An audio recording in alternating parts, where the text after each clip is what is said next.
I'm going to use the word annuity, and not in the commercial annuity sense, meaning you have bought an annuity.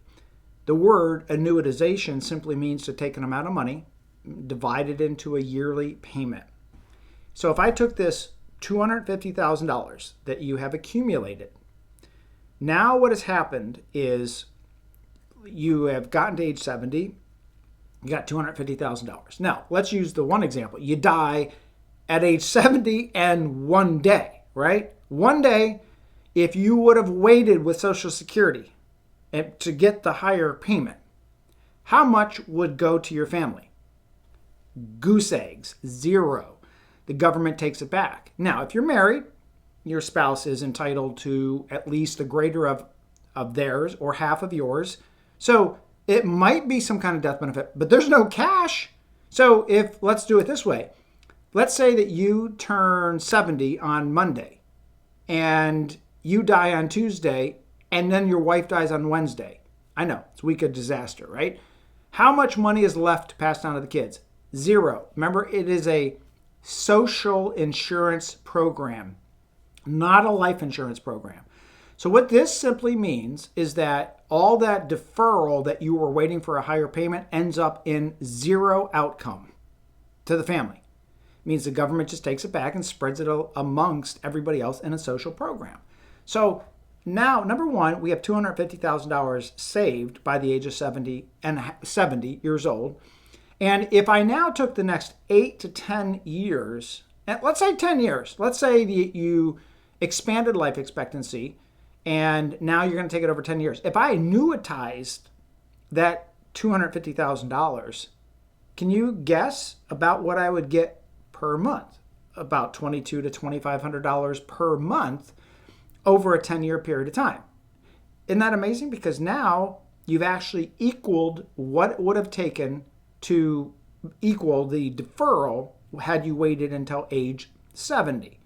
So if you do spend it, well, then you're not going to have anything at age 70. But on the flip side, you might enjoy life.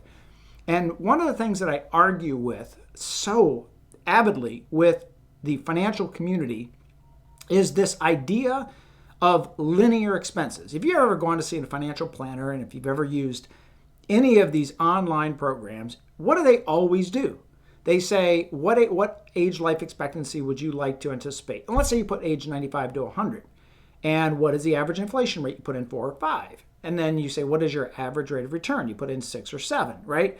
And so what you'll see financial planners, financial advisors, and all these online calculators doing is they are on a linear basis. They're saying every year you're going to increase income, you're going to increase expenses, you're going to, with inflation, right? And so they try to tag this out till age 100. Now, here you're talking to an old guy. I've been doing this now going on 42 years. In July of 2025, it will be 42 years. So I think I have some more real life experience than I do what statistics would like you to believe. Because remember, just like with the government with inflation, you can skew those numbers to the benefit.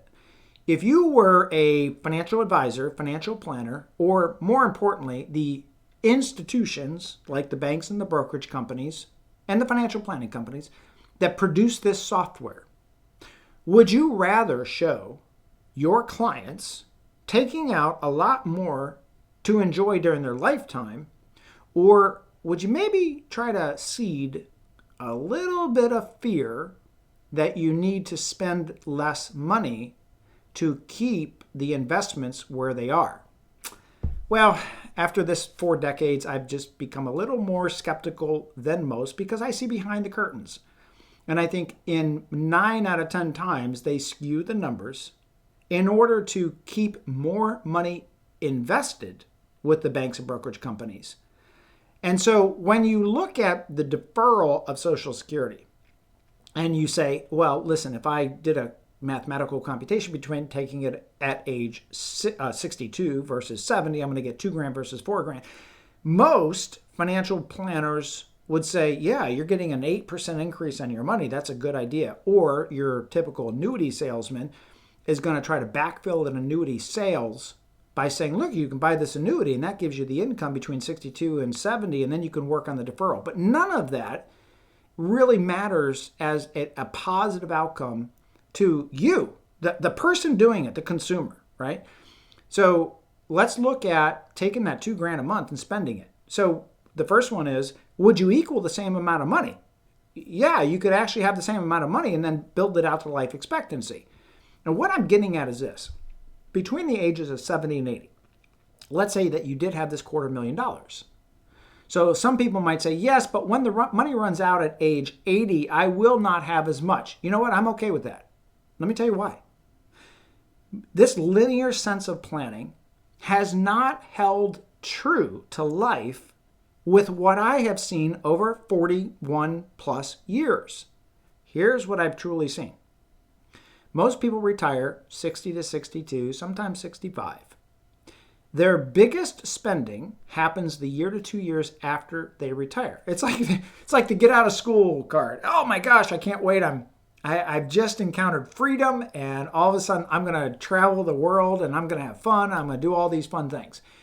And then it starts to calm down. People kind of get back into more of a groove, a little bit of a habit. And then all of a sudden they're kind of in this stasis mode, but they're not buying things like they did. And what we've actually found, statistically proven with our clients, is that right around age 76 to 78, the expenses drop off. Okay, so what I'm saying is this. Most financial planners and online programs want you to believe that all your expenses and inflation is going to go like this. That's not what we're finding. Here's what we're finding. We're finding out, boom, when you retire, those expenses go way up if you've planned a fun retirement, right? And they will peak out at around 76 to 78 years old. Then it actually goes down. Now, some people may argue, yes, but healthcare continues to go up. Absolutely correct. I agree with that 100%. But here's what doesn't go up. People in their 80s are not rebuying new cars every 2 to 3 years. They're not buying boats. They're not buying RVs. They're not doing a lot of travel like they would have in their late 60s to early 70s. The clothing expenses don't go up. The eating out does not go up as much. What does go up is healthcare, but that is well balanced out by the elimination or reduction of the increase in expenses in so many different other areas. So my point is this.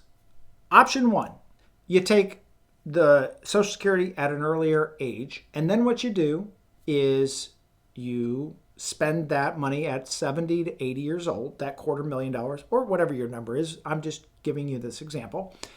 And now at age 80, you've had a lot of fun, right? You've lived your life to the fullest. And the downside is if you die, right? You die. But the upside to that is whatever cash is left over, right? Social Security doesn't have a cash payout. Well, $255 for death, but that's about it. They're not going to pay out beneficiaries $250,000 if you died the day after 70 years old. So 2 points. One is look at the future value of what that cash flow today could provide for you later on.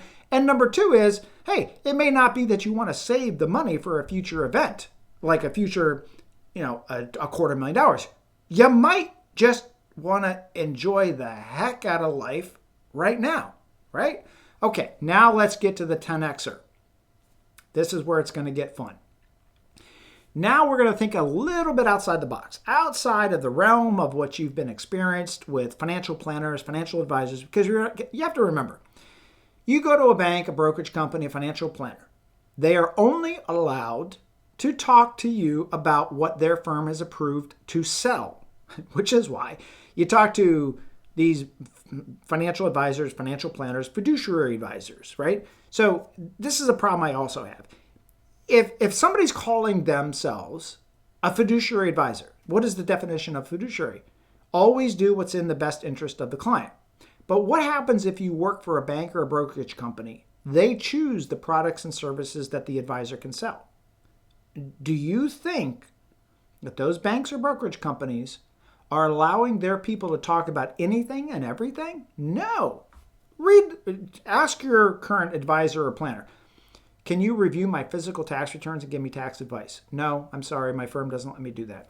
Can you review my trust? Can you give me advice on my trust and the best way I can handle my death and the elimination of probate? No, my firm only lets me talk about investments and future value. Can you review my asset protection plan? Can you design a plan with LLCs and Nevada Asset Protection Trust to make sure that if I get sued, I've got some assets to fall back on? No, I can't discuss those.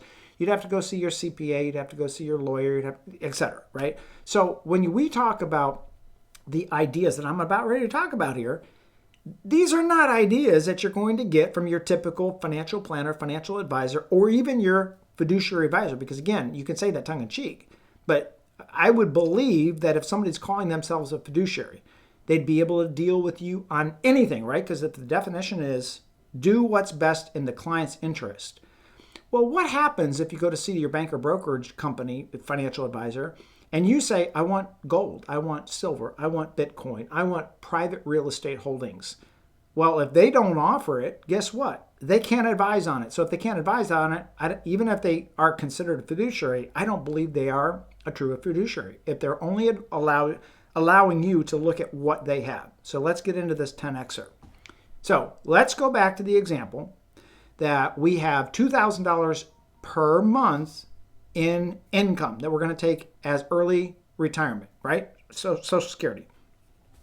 How can we convert that $2,000 per month into something that's even bigger and better? Well, let's use a couple examples of that. Number one, we're going to